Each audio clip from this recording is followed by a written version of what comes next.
Nosotros nos vamos a enfocar un poquito al concepto más claro ya de la gestión de desempeño social. Y la gestión de desempeño social tiene 6 dimensiones.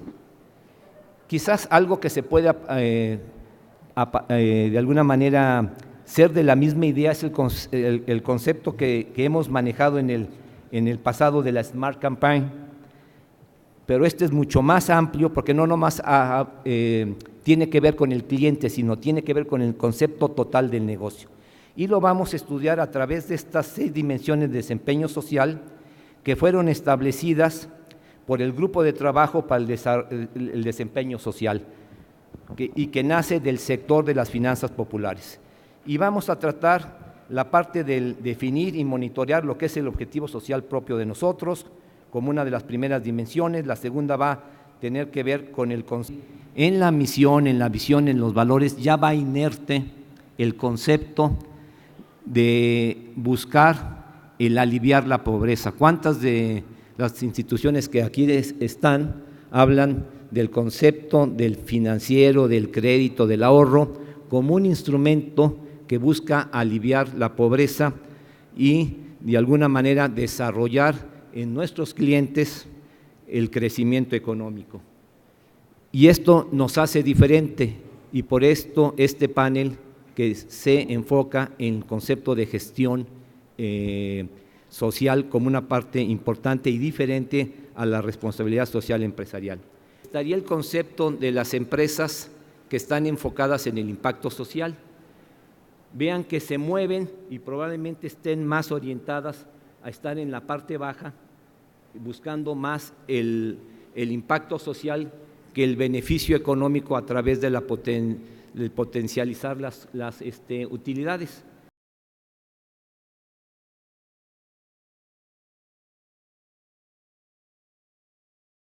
Desde nuestra perspectiva y alineado con el mandato social de nuestra organización, tiene trascendencia. Todos los espacios que se han ido creando a lo largo de los últimos años para debatir, discutir, consensuar sobre la importancia de la acción de desempeño social, para nuestra organización son importantes y por eso valoramos y agradecemos la invitación al CONAMIC para participar en este panel. Lo que nosotros hacemos es cuánto medimos si estamos cumpliendo o no la misión de una institución.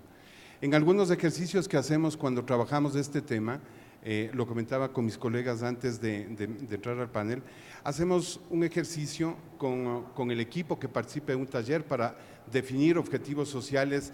Nosotros hacemos es cuánto medimos si estamos cumpliendo o no la misión de una institución. En algunos ejercicios que hacemos cuando trabajamos este tema, lo comentaba con mis colegas antes de entrar al panel, hacemos un ejercicio con el equipo que participa en un taller para definir objetivos sociales, indicadores sociales y medir los indicadores sociales. Separamos al grupo en dos. El uno va a analizar la situación y el impacto que tiene un evento en las finanzas de la institución y el otro va a medir ese mismo evento, qué impacto tiene en la vida del cliente o en el caso de las cooperativas del socio.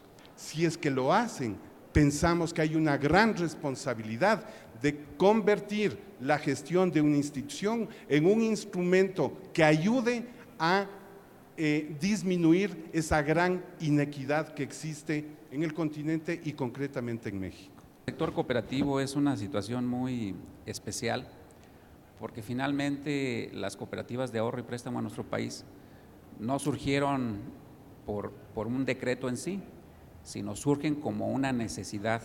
¿Cuándo? Pues surge cuando esa ama de casa, ese obrero, ese campesino, la banca comercial y la banca de desarrollo se alejaron totalmente de estos sectores y nuestra gente empezó a desarrollar mecanismos de autoayuda. Y esos mecanismos de autoayuda pues son lo que hoy tenemos hasta el día como cajas populares o cooperativas de ahorro y préstamo. Pero finalmente es un proceso que se ha desvirtuado, en mi opinión, por un mecanismo, por un mercado voraz que en el caso de las cooperativas de ahorro y préstamo las ha llevado a una homologación con el sector privado. Y finalmente un agregado que también quisiera aquí poner, el de que se tiene que alinear con el tema de la economía social y solidaria es definitivo. En el caso de las cooperativas de ahorro y préstamo, hoy en día tenemos una ley, la Ley de Economía Social y Solidaria, la cual costó muchísimo trabajar esta norma, y que hoy en día yo creo que a través de ella podríamos ser un verdadero instrumento donde el gobierno dé un verdadero tutelaje a este sector social, que lejos de ser apoyado hoy en día, prácticamente todo el marco normativo, a excepción por el tema, por ejemplo, de INAES, todo el marco normativo es finalmente coercitivo, es simplemente de regular, pero no de tutelar a este sector. El INAES surge con la Ley de la Economía Social y Solidaria. La Ley de la Economía Social y Solidaria mandata un programa de fomento a esta economía social, y como parte de ese programa de fomento, el INAES es el instrumento de su operación o de su consecución. ¿A quién atiende? ¿Quién es el sector? ¿Cuál es el sector social de la economía? Bueno, en principio hay una lista. La ley es una ley reglamentaria del artículo 25, el séptimo párrafo del artículo 25 constitucional, no es una ley sacada del aire, es una ley que reglamenta la Constitución. Pero esta ley también nos dice cuál es el sector social de la economía. Es muy amplio, están las cooperativas, están las comunidades, están los ejidos, están sindicatos o empresas de sindicatos, 20, 30 instituciones o modelos de instituciones con figura jurídica, con leyes propias incluso, como el caso de las cooperativas. En su forma de distribuir la ganancia, la utilidad, cumple con estos principios, evidentemente se hace parte para nosotros del sector social de la economía. ¿Cuál es el problema? Que nosotros para medir eso decimos, a ver, muéstrame tus estatutos, a ver si dicen que vas a hacer eso. Y pedimos además un portafolio de evidencias que nos diga si realmente cumplen con esa práctica. ¿Y qué nos falta? Medir, tener un instrumento de que eso se mida, y no lo tenemos. El valor es de eso, o sea, yo creo que tengo que hacer eso y lo voy a hacer. Entonces, el segundo punto es clave, la segunda dimensión, hay que asegurar el cumplimiento de los objetivos sociales, y eso se logra solo a partir de que se hayan definido con claridad, de que haya instrumentos de medición y que la junta directiva, los gerentes, los directores, los empleados estén alineados y también viendo un tablero de cumplimiento no solo de objetivos financieros, sino también de objetivos sociales. Han ido separando precisamente de su idea original, de su concepto original a estas cooperativas, y bueno, llevándolas y reitero hasta el cansancio, a la homologación con el sector privado, con organizaciones que finalmente poco o nada tienen que ver.